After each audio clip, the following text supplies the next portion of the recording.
ค่อยนี่เออเนี่ยน้ำหมอกน้ำมันหูจักเบิดเวียงจอกเวียงจันทน์นี่ค่อยจังว่าคันเจ้าตกลงมื้ออื่นนี่นะก็ให้หูตกลงคันว่าบ่ตกแล้วมื้อฮื้อนี่ค่อยขึ้นเวียงจันทน์พุ่นอืค่อยไปหาผู้ชาวมื้อเช้ายังอยู่ผู้พุ่นโลดค่อยจักได้มานี่บ่ได้บ่มาหาผู้สาวซิโนคือกันนี่แหละเนาะอยู่ใกล้ๆกันก็สิไปนี่แหละมื้ออื่นนี่น่ะมื้ออื่นนี่หูจักเจ้าคักโลดแลมื้ออื่นนี่น่ะอยู่ใกล้ๆนี่หมู่คนนี้เด้อผู้เด้อเด้อเอาเรากับก็ยังบ่ได้ต้องมีแต่คนบ่ได้อึดผู้ลงนี่คนนี้ก็บ่มีเมียเด้นี่น่ะผู้มาลงค่อยนี่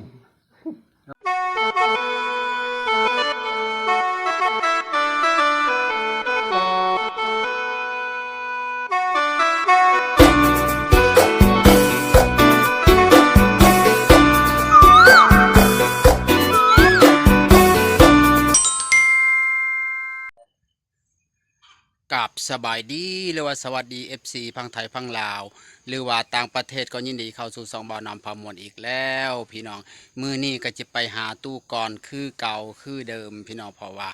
ตู้ก่อนโทรมาว่ามีเวียกมีธุระหยังก็บ่ฮู้เพิ่นว่าให้ไปเล่นน้ำแน่พี่น้องอยู่ผู้เดียวเพิ่นก็เหงาพี่น้องมื้อนี้ก็เลยจัดไปพี่น้อง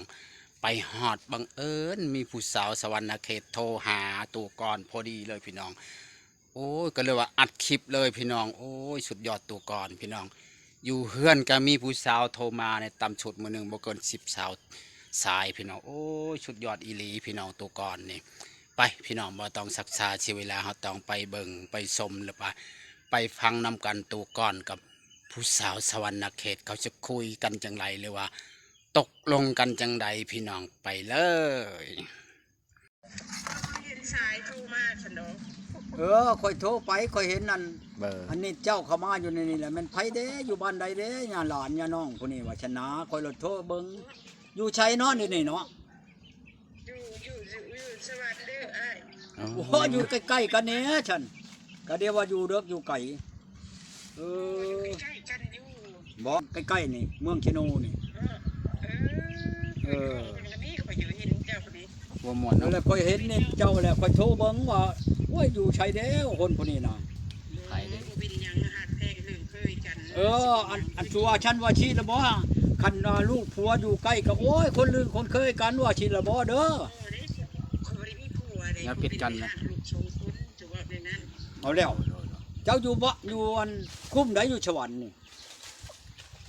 ก็จะสิมาคนกันสิบ่โยกก็อยากไปนั่นแหละก็ว่าพอไปก็ดีหนูว่าคุยกันก่อนนะป้าแล้วก็เขาบอกว่าคุยท้องมึงนี่ควรจะอยู่ในซิโนจ้ะเขาก็อยู่ในใกล้ๆอยู่หน้าบ่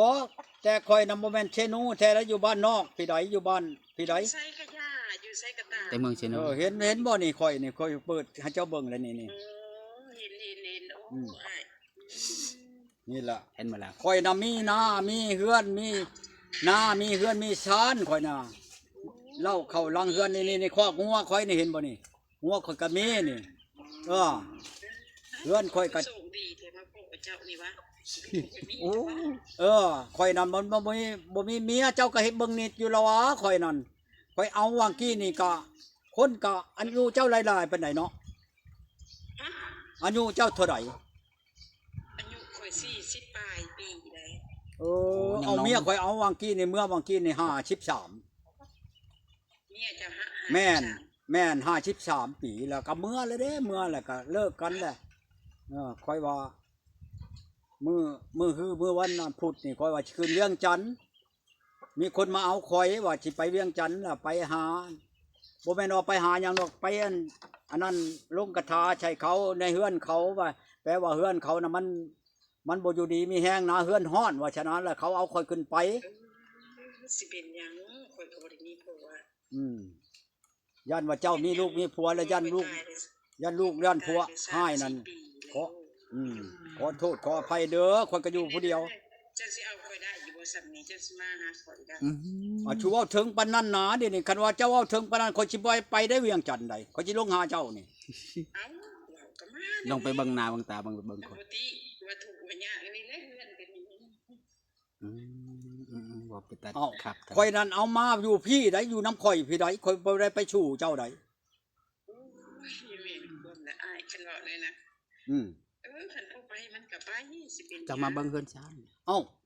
จักพอบ่พอแล้วเฮือนข่อยก็ชองหลังอันเฮือนเวลาข่อยก็หลังนึงอันเด้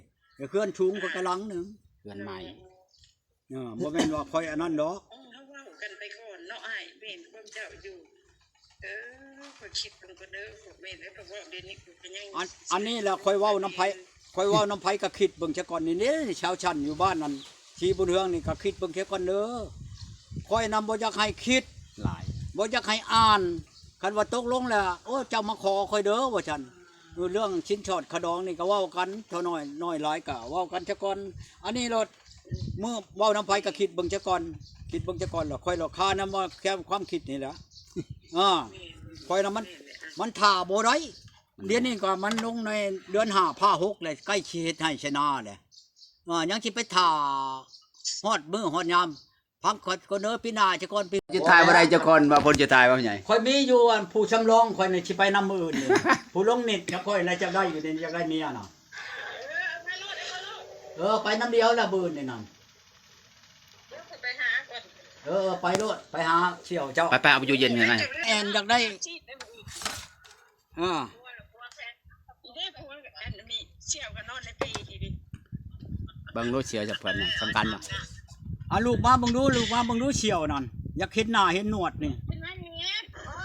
ลูกไม่ได้เชี่ยวไปนั่งที่อ่าง เอาแล้วลูกมาเบิ่งหน่อยติบ่อยากได้ผัวบ่โอ้ แบกพื้น คือกันเดี๋ยวน้องเฮ้ย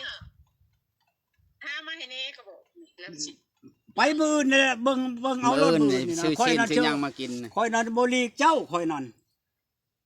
บริ เห็นบ่ข่อยนี่เห็นแล้วบ่นี่ตู้ก้อนแล้วนี่นั่นเข้าใจเหรอฮะ หัวนี่ฉันว่าแพงเพิ่มว่าอะไร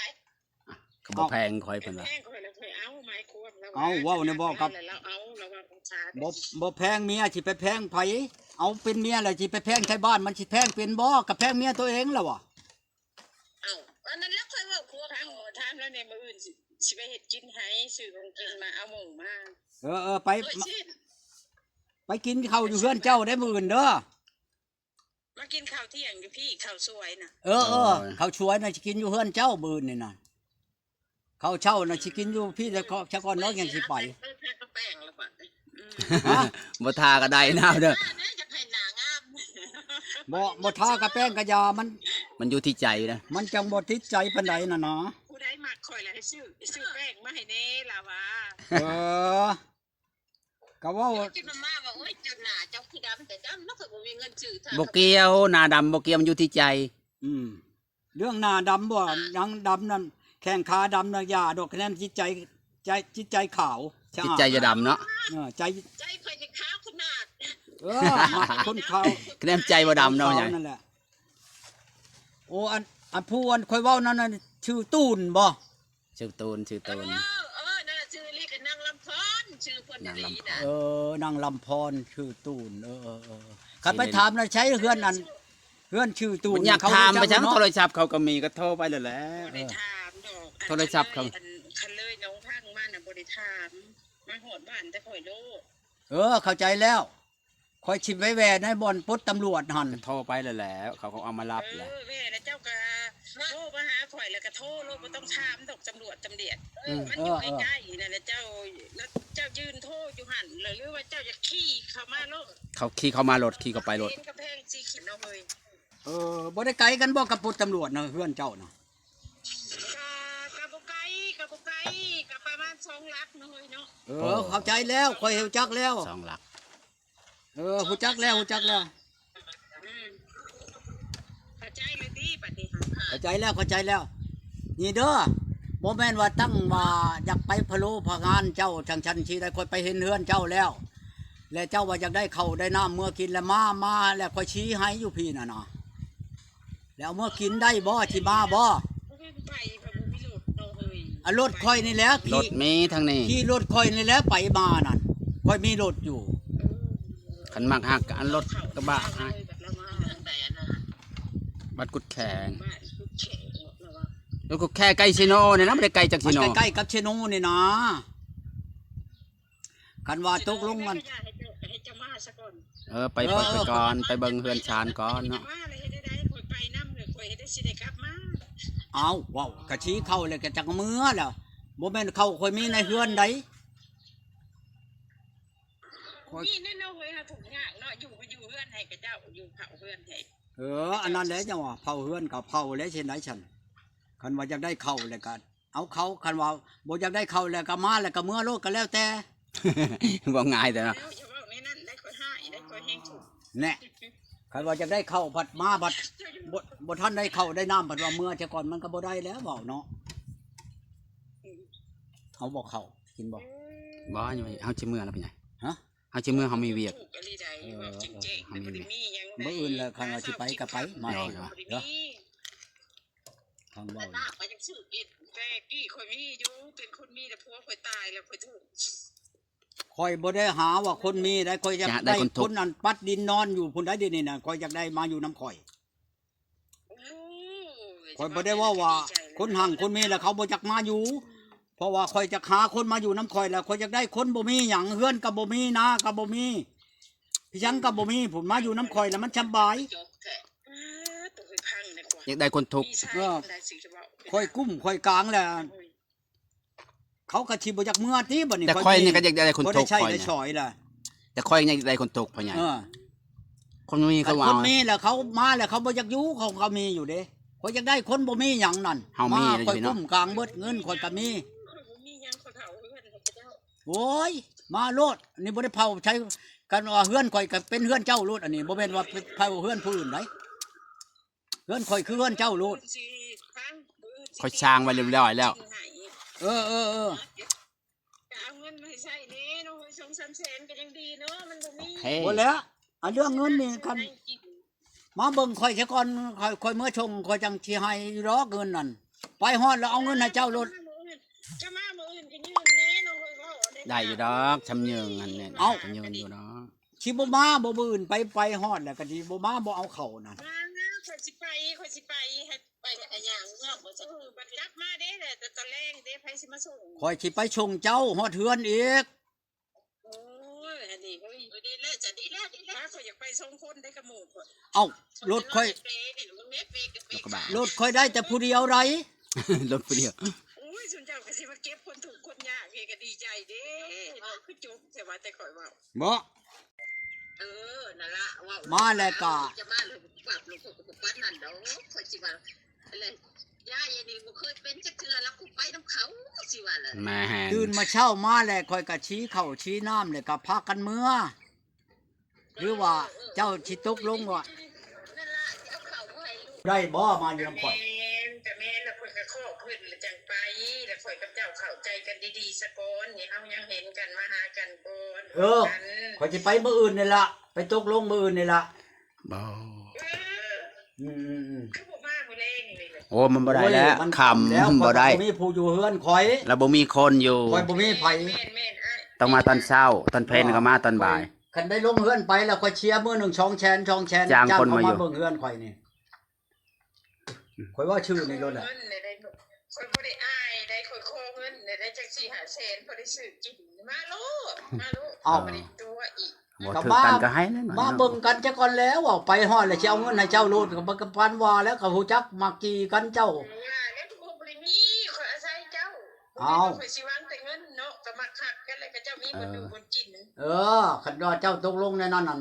มันก็จังให้กันได้แปลว่าไปฮอดเห็นหน้าปักเอาเงินให้4 5แสน โมไหลเมื่อบ่ได้ นี่ในหน้าบ้านนี่แล้วอันคนที่ในบ้านในเมืองนี่เขาก็ฮู้เขาข่อย ค่อยไปฮอดจะก่อนค่อยก็มีทีมงานค่อยไปนำอยู่ดอก2-3คนบ่แม่นค่อยสิไปผู้เดียวค่อยกับเจ้าเว้ากันดอก มันก็มีจักชี้พิญานคือกัน ข่อยน่ะมีคนอยากได้ข่อยน่ะมันนุ่มมันน้อยผู้ข่อยบ่เอาเขาเลี้ยงข่อยบ่ได้ข่อยเว้าความจริงข่อยบ่ได้ตัวเด้อ ข่อยอายุสูงเลย50ปลายได้อายุข่อยได้ โอ้ยเจ้ากับข่อยมันก็บ่ได้เนื้อกันแต่ว่าข่อยก็ เข้าใจแล้ว เจ้า40เท่าใด40เท่าใดเจ้านั่น ข่อย42หรือ43นี่แหละ พอดีข่อย53 ทมน้ำลาย 10ปีเนาะ คือทมน้ำลายดู เกิ ได้ ด บ่ให ได้ ญ่ 10ปีเจ้าจังได้เกิดน้ำหลังจำน้องข่อยนะ จำน้องจำไอ้กับน้องบ่ ข่อยละโทรกลับ ข่อยเห็นเน็ตเจ้าอยู่ในนี่เป็นไผเด้ว่านี่น่ะข่อยโทรเบิ่ง ก็ย่านว่ามันโทษผิดแล้วข้อยก็สิขอโทษน